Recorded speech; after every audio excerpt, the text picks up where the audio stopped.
Snap Judgments are back in the Woody Hayes Athletic Center. It is time to talk about what we learned. It is brought to you by Buyers Auto. That is Bill Landis and Jeremy Birmingham. I am Austin Ward. 5 Buckeyes available on Tuesday morning. They're all new Buckeyes. Mm-hmm. Bill, what did you learn? They're all really impressive. And I suppose that's not surprising when you're talking with transfers who have played a lot. In the case of Will Howard and Seth McLaughlin, have played for 5 years or going into their 5th year in Will Howard's case. But even Caleb Downs has only played 1 year. Very serious, very driven. Obviously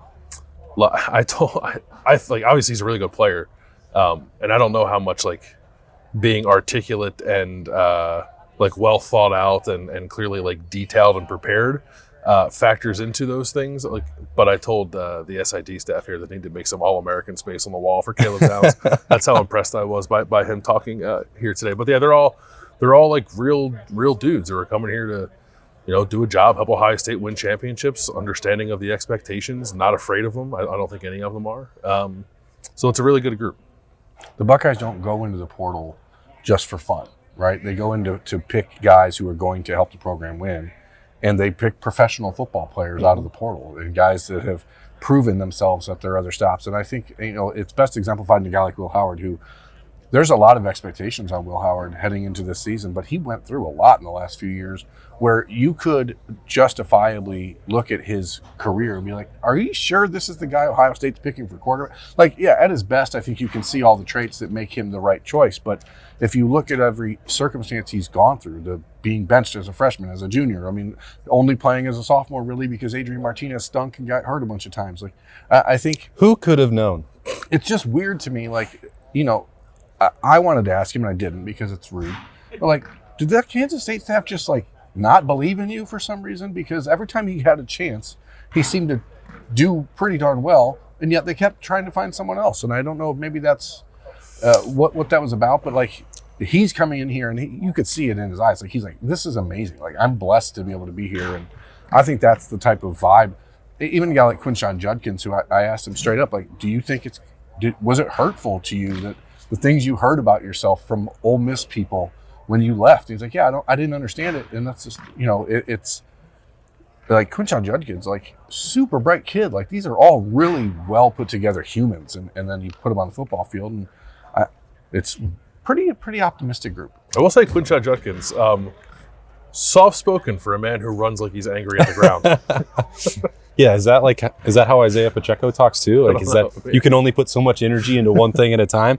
Berm, you brought this up with the Kansas State coaching staff and Will Howard. I wonder if there were parts where I think you could read between the lines with what he was saying and get to the point that you were hinting at.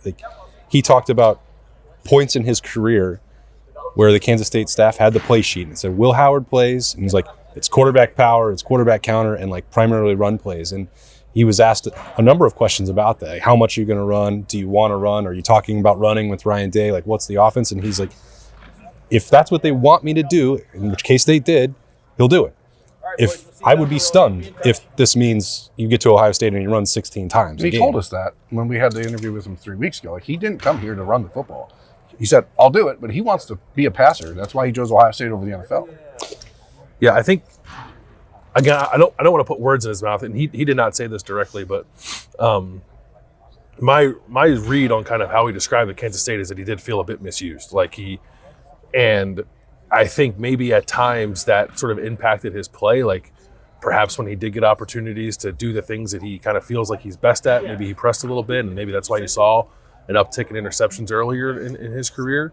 And he's coming here, I think, to obviously enhance his draft stock, which he told us. I think he believes he has a higher ceiling than 3rd, 4th, or 5th round, whenever the NFL viewed him as coming out of this year. But I also think he just feels like it's more of a fit for him here. And when you combine that with the talent that's going to be around him, it's easy to see why he would jump at this opportunity. He also kind of threw some shade at Lincoln Riley in USC. I could have gone places that my stats would have been good, but I don't know if it would have prepared me for the NFL as well as Ohio State is going to. So I thought that was interesting as well. But he clearly has a sense of purpose for why he came here, and I think it stems from liking Kansas State, appreciating his opportunities there, but maybe feeling like he wasn't given every opportunity to play his best there. Are you suggesting those Heisman trophies were empty calories?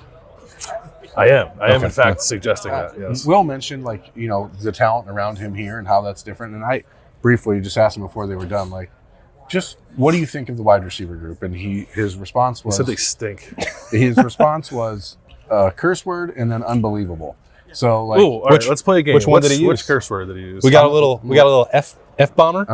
That's the one. Oh, good guess. Because if you like energy, that change of pace, I mean, that alone is enough to make a quarterback a better quarterback.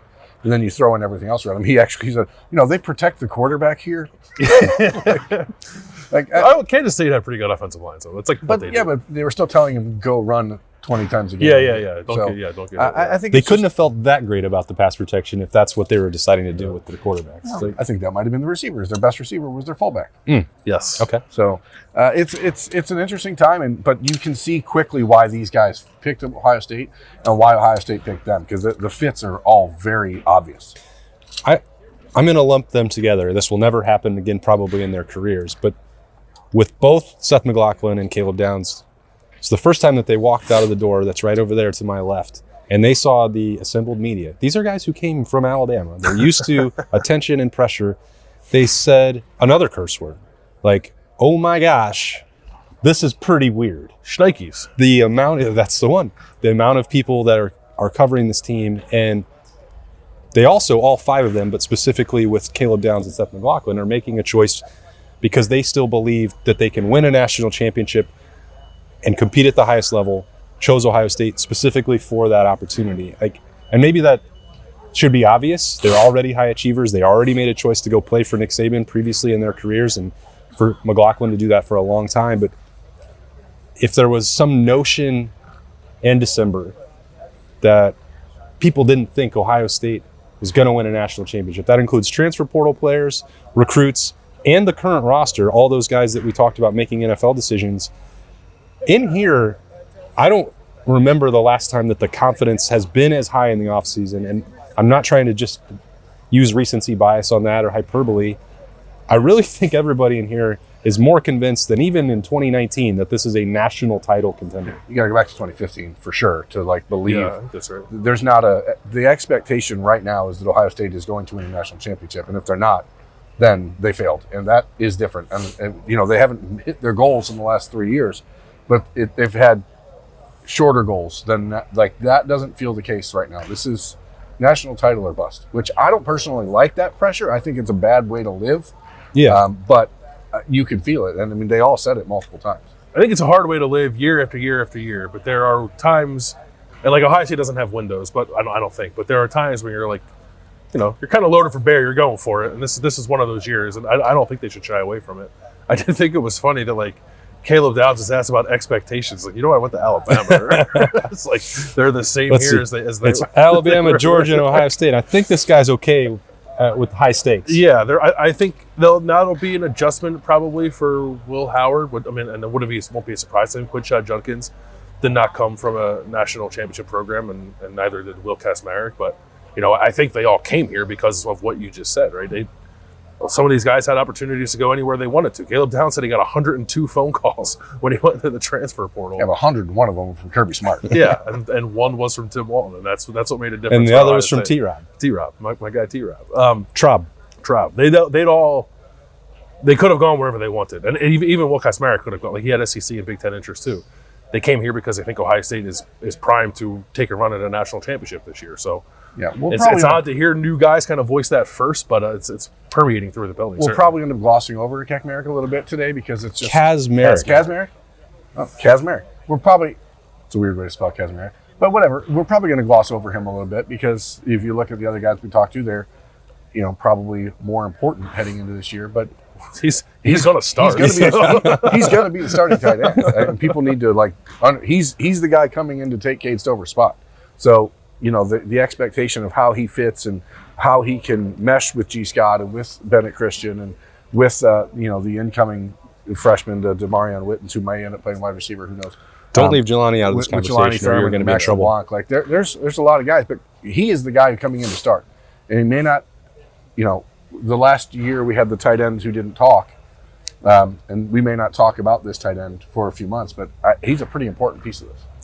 said he likes to play hard, likes to get his nose dirty in describing his game. I actually, I wasn't over there with him the whole time. I spent maybe 5 minutes over there with him, but pretty impressive kid, man, I guess. He's going into his 4th year of college football. I like that he said he's always felt like he should be on this level. He's one of the 2021 recruits that were recruited during COVID, and some of the lower level guys just didn't get a whole lot of looks there because there were no visits, there was no live scouting, no camps. So he ended up going to Ohio University and had the red shirt and cut his teeth on the scout team against the starting defense for a year, and had to work his way up to earn the trust of that staff at Ohio, and I think put himself in a really good position, and is now getting to make the run at major college football that he thought he should have been able to make all along, and I think that is good fuel for a guy who's going to step into a starting job and needs to be an important player for Ohio State. He did answer the question that I talked about on the podcast daily, pretty confidently and directly. It was did you think when you went in the portal, Ohio State should be calling me, I am an Ohio State caliber player? And he was like,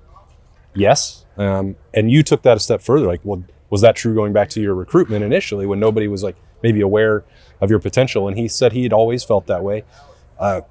Again, most people are going to answer that in a positive fashion and have that confidence in themselves. So it wouldn't have been a knock if he didn't answer that way, but certainly you want to have someone with that self-belief and self-confidence in their ability. If Ohio State didn't want him, an SEC school was going to get involved. When the film went out, it's that's when he got a ton of feedback and interest. Everyone who watched it, including Keenan Bailey, flipped it on and said, this guy has high-end tight end potential and can do everything you're going to ask him to do. Ohio State was under the belief that he was the best tight end in the portal period. So, I didn't evaluate every other tight end, but why not? Well, they probably did, right? They have staff to do that. They certainly did. Can we play a little game of what was your least favorite part of today? Sure. I don't know that I have one, but I definitely do. Say your piece. This is me just doing a thing, I guess. This isn't a bit, but it's annoying. These players are never going to answer the question of how much did NIL was involved in your work. They're not going to answer it. So why? Hey, fellow people on the beat, can we walk up to you and say, hey, how much did the offer from your media outlet play into your decision? They're just not going to. How much are you making, bro? They're just not going to answer the question the way that you think they're going to. And maybe I understand you're looking for just a word or two, but just use common sense. They're never going to say, actually, you know what? NIL is the only reason I'm here. I don't care about winning at all. Just pull out a stack. I don't care about development. I don't care. I'm sorry, I couldn't hear your question. I just don't get it. I don't get it. Yes, NIL is going to be a part of every recruitment forever and ever. Amen. That's the way it's going to be from now till infinity. But they're never going to answer that question. So let's just stop asking. Maybe don't ask a bunch of really intelligent guys if they knew where Ohio was. That was your least favorite part of the day? Yes. Yeah, and weather, playing in the cold. It's no, it's fine. There are better uses of our time. Seth McLaughlin said that he gets too hot too easily, so he wanted some cooler weather. I can relate as a fellow big man. I can relate. You guys spent more time with McLaughlin probably than I was over there. What was your impression of how he handled the questions about the end of his season in Alabama? He didn't. I wouldn't say he went super in depth on the intricacies of why it was happening. He sort of said you play that position a long time. Sometimes you get into a little bit of a funk. He compared it to being a point guard and kind of getting into a free throw slump. Obviously, you got to correct it, but it's not something he's dealt with his entire career. And he's been playing center and snapping, he said, since he was 7 years old. Which is rare.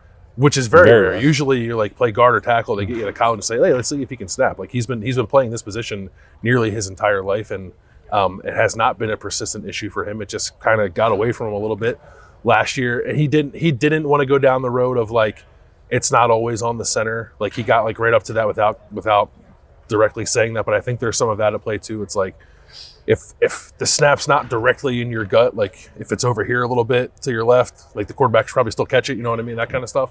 But he didn't say that. That's me saying that. But I think that's part of it too. And then Austin, you asked him about his wrist injury as well. I did. Just heading back to the door, hey, I heard this. And I'm I literally said, I know you're not going to use it as an excuse. And he said, well, I'm an offensive lineman and I play center.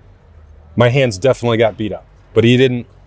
He did not have a cast on it, so don't think there's a surgery or anything required, probably just some time off after the season. So he didn't want that to be the focus. I'm not trying to make it the focus. And he talked about it in a way that I think people speculated or were saying, this guy looks like he's dealing with the yips, like it's a mental block. I don't think he feels that way. I don't think he feels it's uncorrectable. I don't think that it was something that had plagued him for multiple years. Like when you get to one of those serious mental blocks where you can't throw to first base or you miss 3-footers, like that is a real thing. Missing 3-foot putts is a mental block? I've had a mental block every year I've ever played golf. I didn't even know it. You've always had the yips, bro. Yes, this is great. That's not how he feels. I feel so much better about my putting now that I know it's a mental block. Yeah, well, I tried to help you with that, but don't worry about it. Speed was more your issue the last time we were out. Anyway, doesn't feel like that's a long-term issue. Multiple attempts, I think, from people to try and get him to say you're definitely going to play center or you're going to play guard. I would say pretty confidently he's going to play center. But he said he's open to playing guard. But to the question was, you looked at his snap counts. Like, has he ever played guard? No. Going back to apparently until he was 7 years old. Well, when he was in high school, he counts when he was 7. PFF goes back to he said he has experience elsewhere, which was at tackle for his high school team. Mm-hmm. He's like, because that's what every college lineman does for their high school team. But he had occasionally had practice reps at guard for Alabama, but every other rep he took in games, practice, always been at center. So it would be pretty surprising from that respect if Ohio State gets somebody with 20-plus career starts at the SEC level playing center. I'm like, you know what? We're good. You're going to play guard. I think it's good to have that flexibility if you need it. And like the more difficult thing is making a guard or tackle a center and seeing if they can snap. Like, we know he can play center. If they feel like they need him to play guard, it's a nice luxury to have. But I agree with you. I think he's going to play center. Yeah. Pretty impressive group. Yeah. I mean, bottom line, it's high expectations and people that understand the assignment. And that's the biggest thing. Like, you come in here and they all, Will Kacmarek, he's got a much bigger adjustment than everyone else. And I said, has it been harder for you? He said, no, everyone in here is just like they were at OU. They're professionals. They want to win. We're all working super hard. It's like these guys just happen to be more talented. They just have to be bigger and faster and stronger. Yeah. Other than that, it's all good. And those guys all embracing the opportunity to deal with 60 media members and to go compete for a national championship. And if you learn anything else, it's that they're not intimidated by us, which is the smaller part, and trying to win a banner, which is obviously the most pressing part for them. That's the takeaway in here. Great to be back in the Woody Hayes Athletic Center doing some snap judgments, which are brought to you by Byers Auto. For Bill Landis and Jeremy Birmingham, I'm Austin Ward. We'll talk to you later.